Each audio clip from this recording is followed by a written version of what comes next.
میاں بیوی میں تلخ کلامی بچوں کی نفسیات پر کتنا برا اثر ڈالتی ہے۔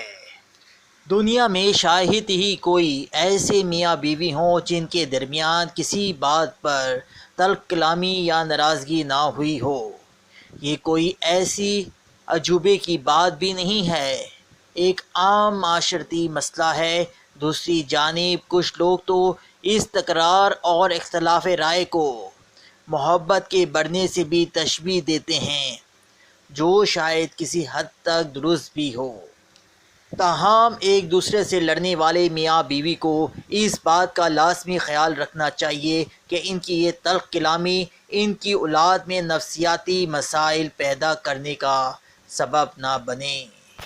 اس حوالے سے سیاسی میگزین میں شائع ہونے والی ایک رپورٹ میں بتایا گیا ہے کہ جن والدین کے بچے حساس ہیں اور کسی بات پر بھی ناراض ہو جاتے ہیں تو ان پر بطور والدین یہ ذمہ داری عائد ہوتی ہے کہ وہ کم از کم بچوں کے سامنے کسی قسم کے رد عمل کا اظہار نہ کریں، چاہے ان کے آپسی اختلافات کتنے ہی شدید نوعیت کی کیوں نہ ہوں۔ اس سلسلے میں ماہرین نفسیات نے چند باتوں کا خصوصی طور پر تذکرہ کیا ہے جو مندرجہ ذیل ہیں۔ ایک دوسرے پر الزامات اور غیبت کرنا۔ میاں بیوی کے تعلقات خواہ طلاق کی نوبت کیوں نہ پہنچے، پھر بھی ان کو بچوں کے سامنے ایک دوسرے پر الزام تراشی قطعی نہیں کرنی چاہیے، جبکہ بچوں کی موجودگی کسی بھی ایک دوسرے کی غیبت تو اس سے بھی زیادہ خطرناک ہے۔ اس سے بچے ذہنی طور پر دباؤ کا شکار ہو جاتے ہیں اور وہ غصے اور بدتمیزی کی طرف جاتے ہیں۔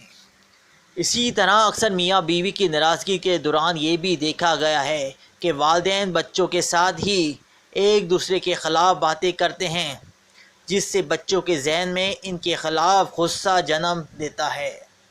اگر آپ یہ چاہتے ہیں کہ آپ کے بچے جھگڑالو نہ ہوں تو مذکورہ باتوں سے اجتناب برتیں۔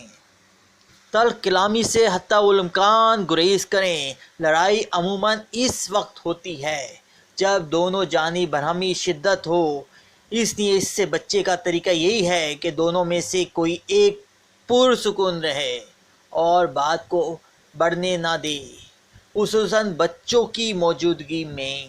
جب ایسا محسوس ہو کہ پارٹنر غصے میں ہے، پریشان ہے یا پھر کسی اور وجہ سے اس کا موڈ آف ہے تو نرمی کا مظاہرہ کریں۔ اس کے جواب میں اگر دوسرا بھی وہی طرز عمل اختیار کرے گا تو لمحہ لڑائی ہوگی جس کے نفسیاتی اثرات بچوں پر ہی پڑیں گے۔ بچوں کے ساتھ گھل مل کر رہیں، ان کی باتوں کو غور سے سنیں۔